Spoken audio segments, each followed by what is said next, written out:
पहली बात तो भैया कौन आप हैं? हाँ। मतलब ये प्रश्न पर्सनल आपका है या किसी और के लिए? हाँ, क्योंकि हमारे यहाँ पर्सनल ही वार्ता होती, लोक व्यवहार की नहीं। इसमें कोई शर्माने की जरूरत नहीं। इसमें आपने लिखा व्यसन में डूब करके जो कुक्रिया करते हैं एवं उनसे होने वाली जो खराब परिस्थितियां वह कैसे ठीक हो। पहली बात, हम जो व्यसन करते हैं उसे हमें छोड़ना चाहिए, क्योंकि जिस आप खुद स्वीकार करते हैं कि व्यसन से प्रेरित होकर ही शास्त्र विरुद्ध आचरण हो रहा है, वो किसी भी तरह का कोई व्यसन हो, बहुत ध्यान से सुनो, इधर उधर नेत्र मत चंचल करो। सबसे पहले हम माने हुए व्यसन का त्याग करें, क्योंकि वो त्याग नहीं करोगे तो व्यसन में एक प्रमाद स्थिति पैदा करने की ताकत होती है। थोड़ी देर में ही वो एक ऐसे प्रमाद पैदा, आप कोई भी व्यसन करो तो वो व्यसन आपको उन्मत्त करेगा अपने प्रभाव से और प्रमाद स्थिति में लाके वो आचरण करवा देगा। हम पहले व्यसन को छोड़ें। दूसरी बात, जिसे हम जानते हैं कि ये कुत्सित क्रिया है, उस क्रिया को छोड़ें, यद्यपि है बड़ा कठिन। जैसे आपकी स्थिति है, आपने अपने आप को खोखला कर दिया। ये जो आपने कुक्रिया शब्द लिखा हो, आपका जो दर्शन अनुभव करा रहा है, अब आप लाख कोशिश करेंगे तो आपको बार बार मन प्रेरित करके परास्त करने की कोशिश करेगा, आपको ऐसी स्थिति पैदा करेगा कि आप फिर उसी क्रिया पे आ जाएं। पर एक बार हिम्मत करके आपको जलना होगा, तभी आप बलवान हो सकते हैं। बिल्कुल ठीक समझना, नहीं आपके आंतरिक बल को नष्ट कर दिया इस क्रिया ने, इस व्यसन ने आपको नष्ट, अब आपको बलवान हो, आप पुनः वैसे हो सकते हो। कितनी अवस्था है आपके शरीर की? है 30। कोई बात, अभी चांस है, अभी आप सुधर सकते हो।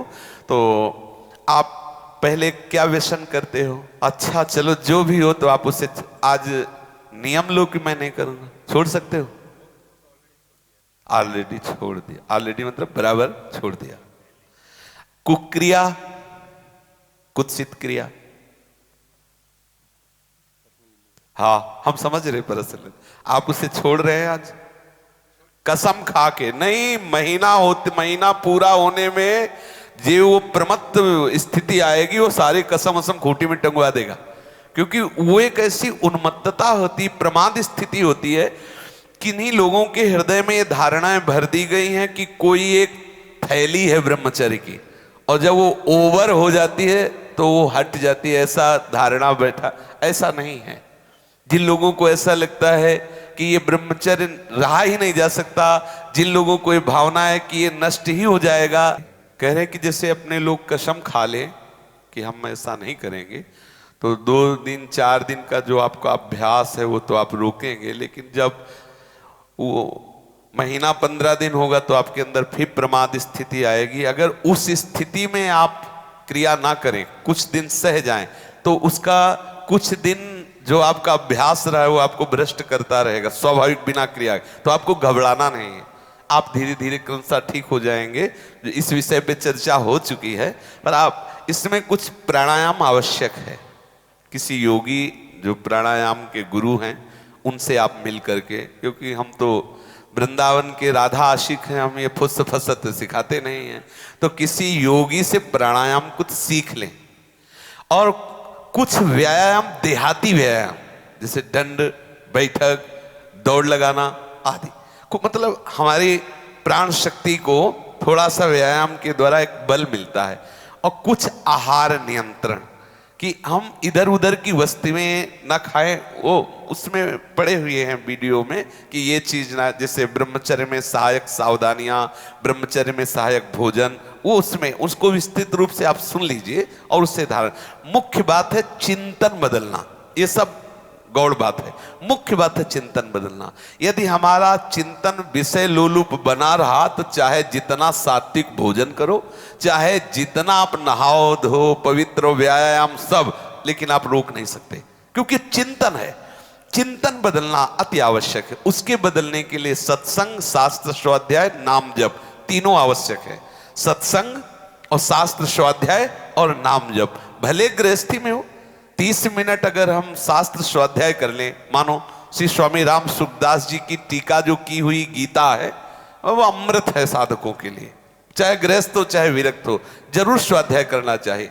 किसी भी संत महापुरुष पर जिस पर श्रद्धा हो उसके प्रवचन सुने, और जो भी भगवान का नाम प्रिय हो वो नाम सुमिरन करे। इससे आपका चिंतन बदलेगा, और व्यायाम प्राणायाम से शरीर की नस नाड़ियां मजबूत होगी, शुद्ध आहार से आपको एक सपोर्ट मिलेगा। तो आप तीनों पर दृष्टि डालें, आहार ठीक हो, भजन साधन से चिंतन आप अपना ठीक कीजिए, और संकल्प दृढ़ निश्चय के द्वारा उन अशुभ क्रियाओं को दूर कीजिए। जो अशुभ क्रियाएं आप करते रहें तो आप सुधर जाएंगे। नहीं तो देखो कुछ दिनों बाद ऐसा होने लगेगा, आप देखना आपकी विचार शक्ति लुप्त हो जाएगी, आपके अंदर बिना किसी कारण के शंका बनी रहेगी, भय बना रहेगा, घबराहट बनी रहेगी, हर व्यक्ति से बात करने में चिड़चिड़ापन आए, मतलब कितनी तरह की परेशानियां आ जाएंगी।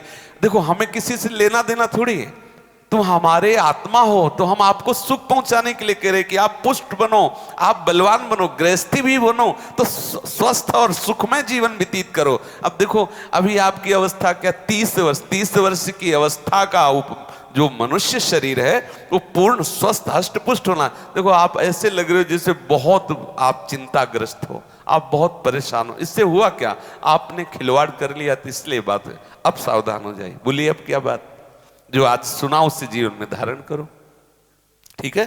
किसी आयुर्वेदिक वैद्य से मिलकर के अगर ज्यादा परिस्थिति खराब हो तो कोई औषधि ले लो, कोई आसपास आयुर्वेदिक वैद्य हो जिनसे आप सलाह करो, वो धातु पुष्टता की आपको औषधि दें। पर आप किसी भी तरह की चेष्टा ना करें कुछ दिन। अगर आप गृहस्थ भी हैं, आपकी पत्नी भी है, तो भी आप कुछ दिन संयम धारण करें जिससे आप परिपक्व हो जाएं, फिर जैसा प्रभु प्रेरणा करें। लेकिन इस समय जैसे हमारे हाथ में चोट लग जाए तो फिर कुछ दिन सेवा निवृत्त हो जाए, उसको पुष्ट कर लें, फिर सेवा।